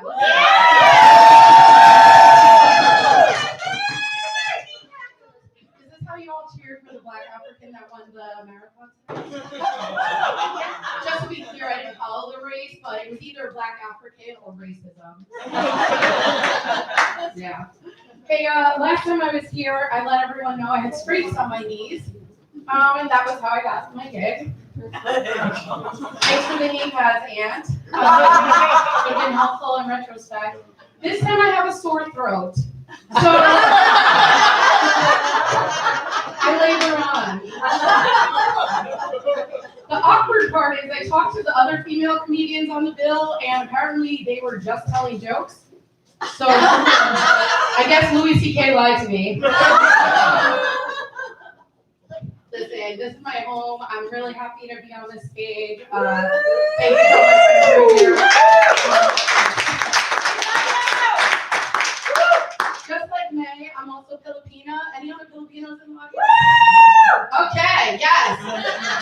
And another female Filipina. So what this tells us is there is a shortage of nursing staff in the local hospital.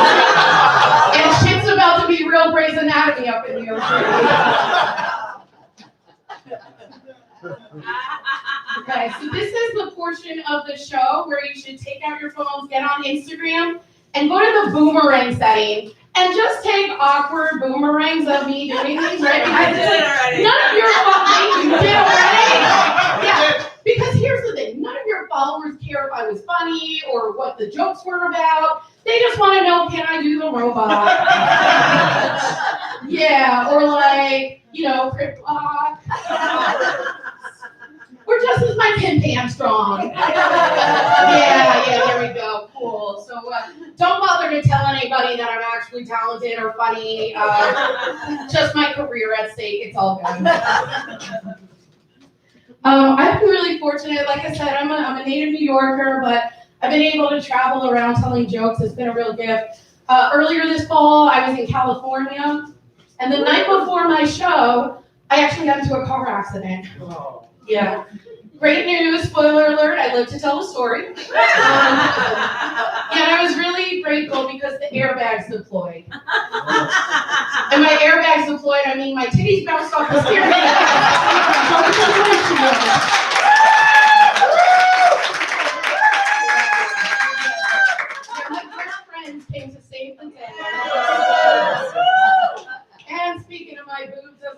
And dude, then I was really fortunate to be in Colorado, and I love that state. Anyone from Colorado? No, you should go. Oh, was that a woo that you're from Colorado or just a sympathy woo? I'll take either. So basically, I was in Colorado, and I found another reason to love this state. See, if you want to test the quality of your bra, have your friends drive you through the mountains of Colorado. You hit pothole after pothole, and they're just bouncing up and down. I almost gave myself 2 black eyes, y'all. Turns out my bra was not getting the job done. And then, you know, as I continued traveling around, I also did some shows in New Jersey. That was the joke. I went to New Jersey.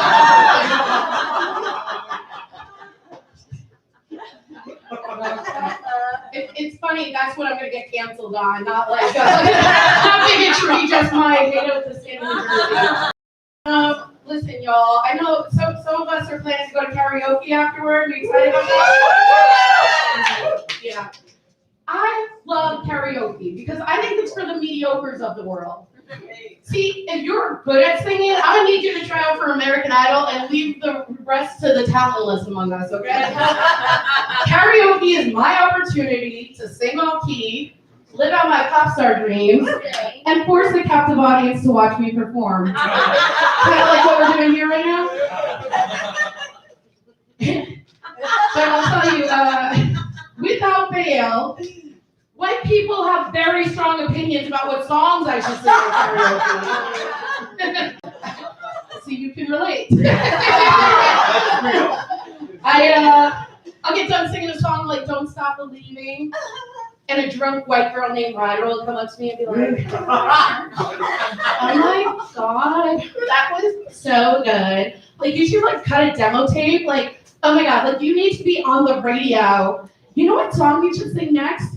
Something by like TLC, Janet Jackson, Beyonce, insert any woman of color artist."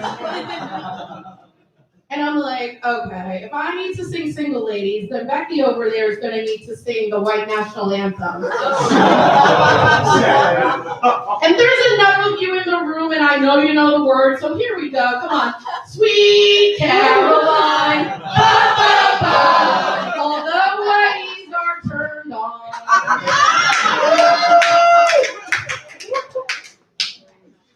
I once had a woman challenge me on whether or not that was a white song, and I'm like, sis, have you been to any bar in this country? Because I know the melanated in the room, you hear that song and you're just like, what the fuck are they doing? And the white people get so excited. So tell me it's not a white song, sis. You heard that saying, I feel like I've been hit by a bus? I've actually been hit by a bus. And I did it all wrong, because if it was here in New York with MTA, I'd be a millionaire. But this was in Cancun, so I left with a mangled body and coupons to Cinder Frogs. I was just walking down the sidewalk, and this bus comes flying like a bat out of hell, takes me out like I'm a hooker in Grand Theft Auto. And then this man has the nerve to get off of his bus and seriously look at me and start to say, hey, come on my bus, I'll take you to the hospital. I'll give you some cash. Here's my firstborn. Sir, you just hit a pedestrian. I don't trust your ass to do none of that. I'm going to the hospital. So sure enough, I waited for the ambulance and I was transported. And I'll tell you, I was treated like a celebrity at this hospital. But it turns out that's just what good healthcare looks like. So everyone in Mexico gets that. Yeah, I left there with pain meds, a sling, and some Botox. No, I'm kidding about that last part. This is all natural.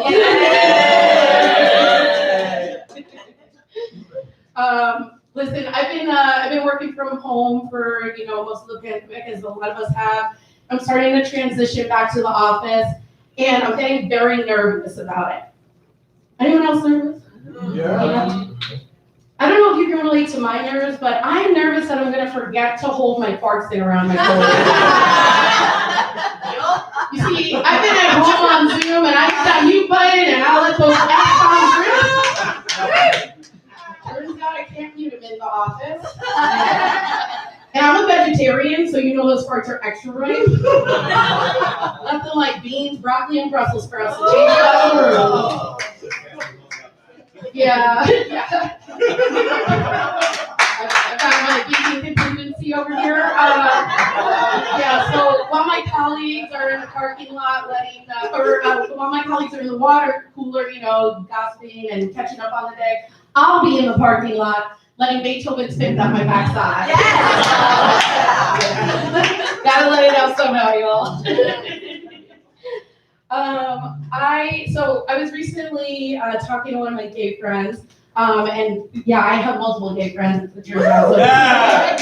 Yeah, some of them are in the room, and these are not token friends, but it's interesting because I was talking to my gay friend, and they shared with me that sometimes on Grindr, someone will put in the description in their bio, the smaller the penis, the better.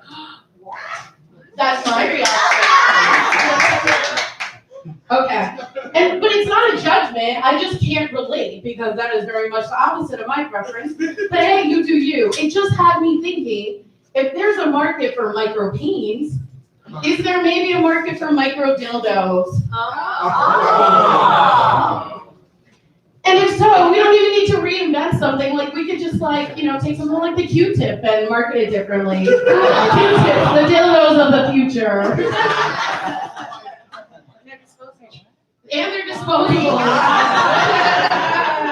Leave the evidence behind. Yeah, and here's the thing. I actually never used a dildo, so I'm going to have to play around with this one a little bit more.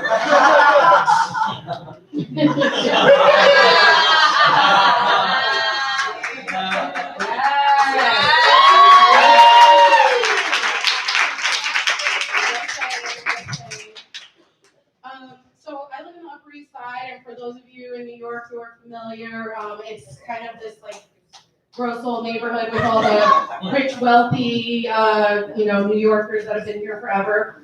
I was recently working in a coffee shop up there, and this lady comes and looks me dead in the eyes and said, "Excuse me, can I get some help around here?" Oh.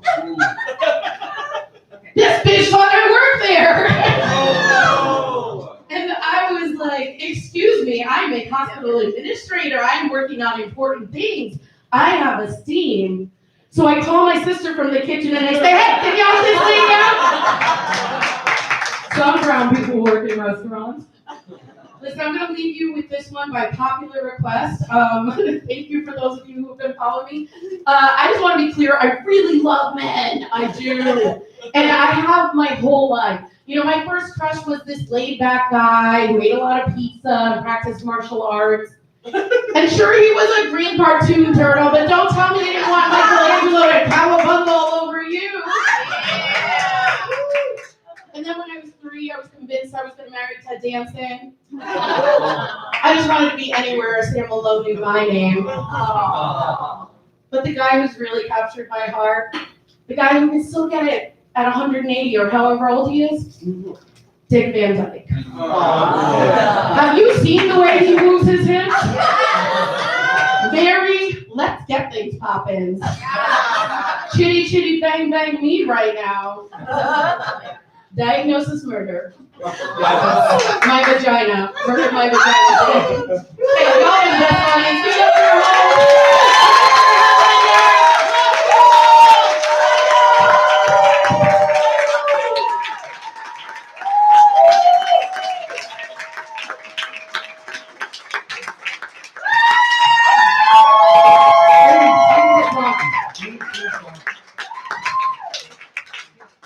You guys got room for one more? Ready for your headliner? Ladies and gentlemen, she's a regular here at the Broadway Comedy Club. She is the creator of the Divorce Diaries, New York City's own Michele Traina.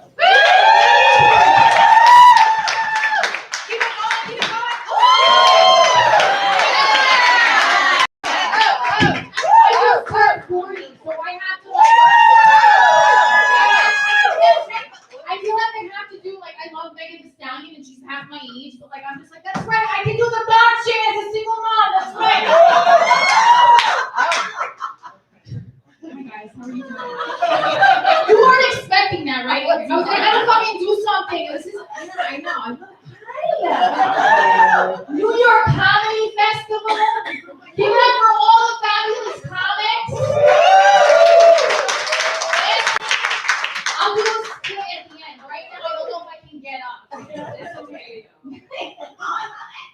So, yeah, I'm divorced. We have a couple of comics that were talking about the divorce, right? I have a comedy show called Divorce Diaries, and I tell people this, and I get some really smart people that say to me, "Oh, so are you divorced?" I do. I get this a lot. No, I just got married, and I was like, how can I help those in need? No, but like there was a marketing director I was talking to in Las Vegas, right? I won't disclose the name of the brand, but I ended up doing a collaboration with them. You have to go on my social media to see which one it is. Anyway, this was a true story. He goes to me, Michelle, I don't know about divorce. People don't really like hearing about it. It leaves a bad taste in their mouth. So does sperm. What do we have to do? Congratulations to all of the New York City Marathon runners. Come on, let's give it up for them. I want to run the New York City Marathon, and let me tell you what, I am a single mom, and running aimlessly in New York City for hours without having to respond to Mom! What's the day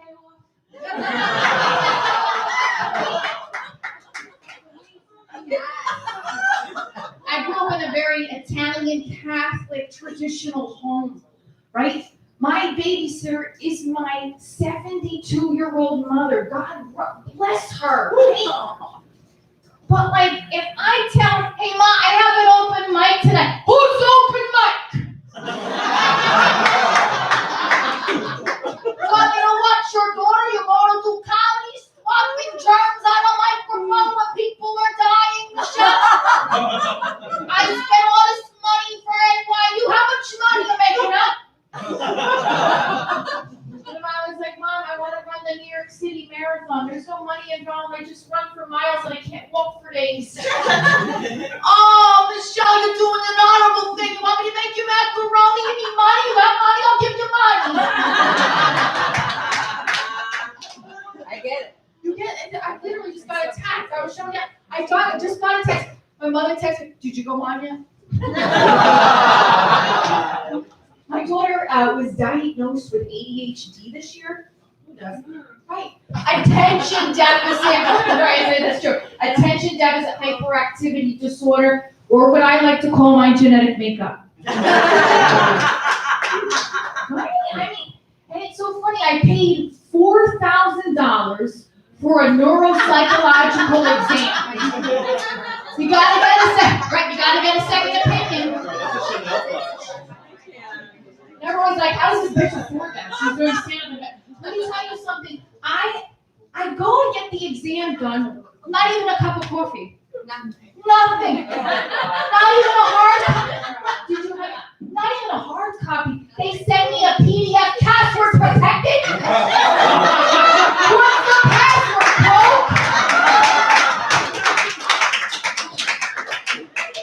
No joke.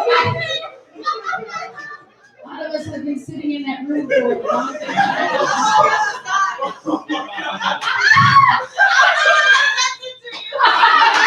Are you a neuropsychologist? I work for them. Oh, you work for them? She works in the billing department. Everybody's bill goes to her.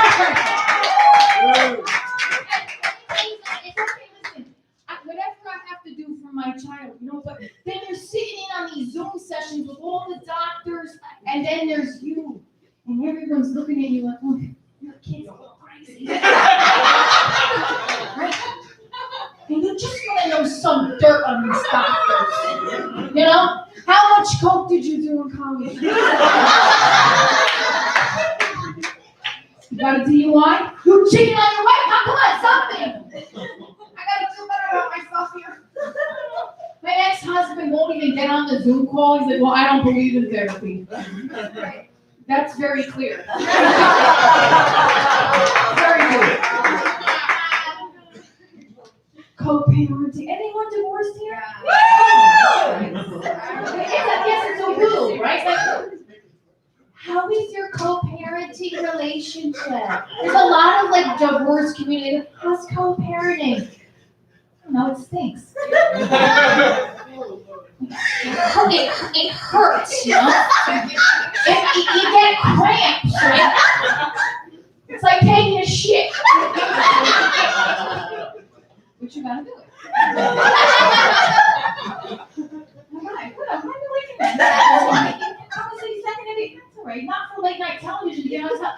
Happy anniversary! I went to one of my cousin's birthday celebrations this week, and everybody's coupled up. I mean, that's fine. But I'm by myself, and I said, someone says to me, oh, I want you to find a good guy to take care of you. He's like, lady, have you seen what's going on lately? I don't know if they can take care of me. I'd rather them not. I've been divorced for 6 years and single for 6 years. And at this point, after the last guy I was with, I'm like, I'm okay dying alone. No, you know why? I feel like if I was with somebody and God forbid I passed away, that motherfucker, sorry, no, it's a clean show, he would try to change the life insurance plan or something. No, I'm all right. It's okay. Oh, that was a little dark. All right.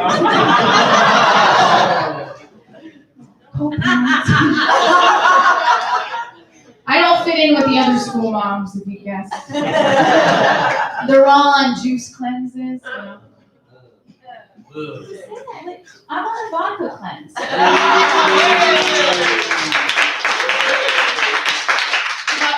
You like Bud Light. I like a good Bud Light sometimes. I prefer the vodka. You prefer the vodka? Okay, good.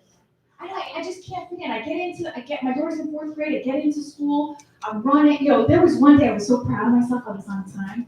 And I said to my daughter, I said, hey Grace, look, we're on time. Honey, Grace? I had to run back home and get her, she's sitting there.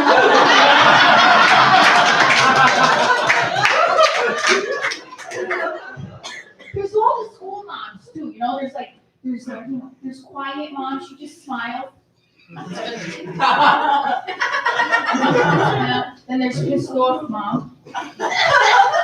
Fucking masks. Then there's like this deep voice mom. She's the loudest one in the group. You can hear from out there. Hey, you Stopella! Soccer practice, and we had Sunday fun day, raffle tickets for soccer. Did you bring crazy hat day? Did you bring a crazy hat? There's always some freaking initiative to make me do more work. Crazy sock day. Who the thing is looking at your socks? You forgot to wear them today. That's how lazy you get. Come on, how many moms like, I don't have any socks that match. Thank you. Every morning I wake up, I'm like, oh shit. Then there's the head of the moms, right? She's the head of the PTO, the parent teacher organization, or what I like to call cult. Michelle, it's perfect, mom, She does everything organic. She cooks organic. You got quiet. Some of you do everything organic. I get it. It's expensive to do organic, right? She cooks organic. My hair is organic. I usually do a dirty joke. This is organic.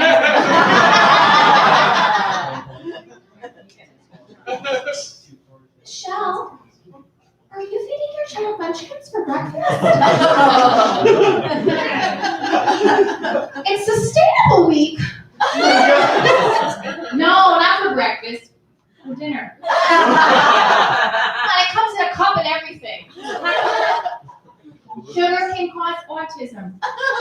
No, it doesn't. It clearly causes ADHD, bitch. Thanks for cursing me. Thank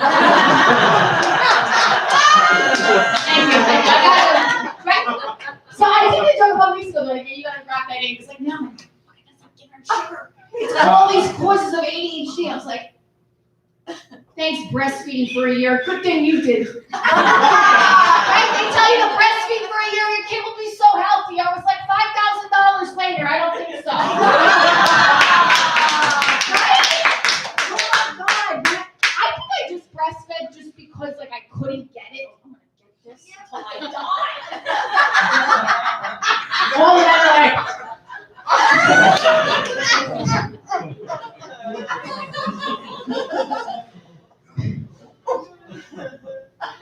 So dating is a big thing, right? Everyone complains about dating. You never hear people say, dating's been great lately. You know, there's these things now, and especially if you get divorced, there's like divorce coaches. You know, what do you got to coach me on? I got out of it. There's dating experts. What's their mother say at Thanksgiving? Are you making money doing this? Come on, let's be honest. And I apologize if there are any relationship experts in the audience, but let me just ask you something. If there was really a dating expert, would we all be single? They're like, well, I don't know, what you do. Because I give you those affirmations. They're like, you know, the universe will let you know when he's the one. And I'm like, I don't know. Like, tell the last three that. Right? They say the universe gives you signs. I honestly believe wholeheartedly that I am dyslexic when it comes to reading signs for you. Like, I take the red flags and decorate for them. You know? But I got married. The theme of my wedding was, the best is yet to come. The universe was like, haha, bet you think. I'm still waiting. I don't even know. When I first got divorced, like, I got so excited to date. I was like, oh, this is going to be a breath of fresh air, you know? He's really going to be here. God, that was so sad.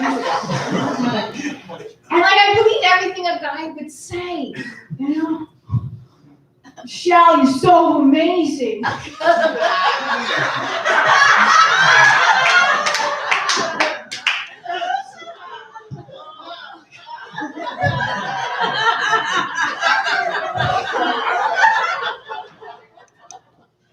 6 years later. Michelle. My kids are having, I'm sorry. It's so amazing. I mean, nothing like my ex. She's crazy. Now, come on. We're not crazy.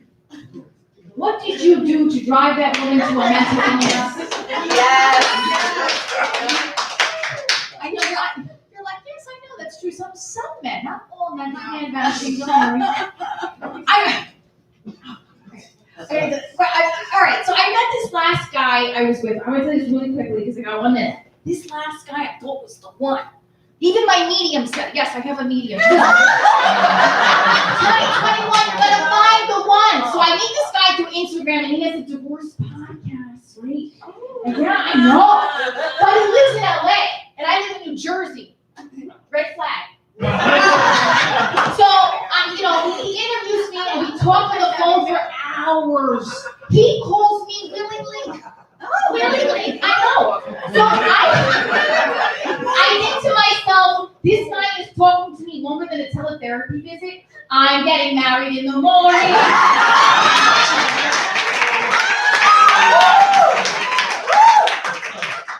I tell him this. I was like, oh my gosh, I think there's something here. He's like, we live far away. We finally meet. I go out to LA to do my comedy show. We meet. Legitimately, we're kissing in the ocean. Waves are crashing over us. He comes to my comedy show and brings people. That's the main comics, right? And then, right, I get home and I say, like, oh my gosh, this is like, I can tell what I need to you. And he's like, yeah, friends with benefits. So I go, I don't understand. This is I thought this was meant to be. I thought he really cared. He had sex with me on my period. Universe, what's going on? He's like, Michelle, we just threw you the biggest red flag.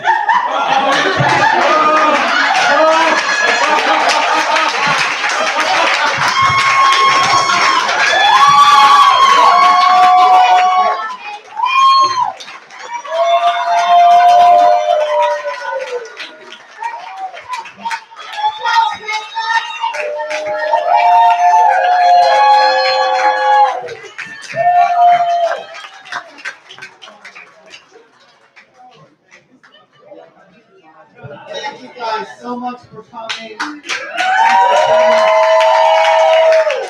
is my last show of the year here in New York City. January 3rd through 6th, we're going to go to Las Vegas for the birthday. So if you want to join us for that trip, see Nabil, see Hillary, see Brett.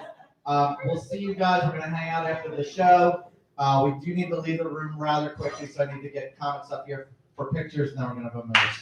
It's been a great year, guys. Thank you so much. I love you guys.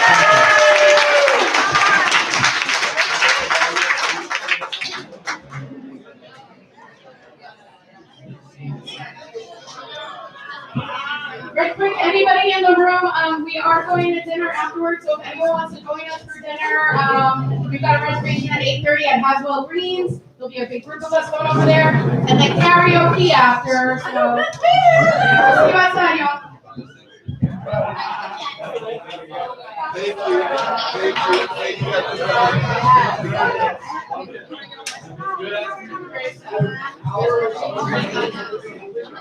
you.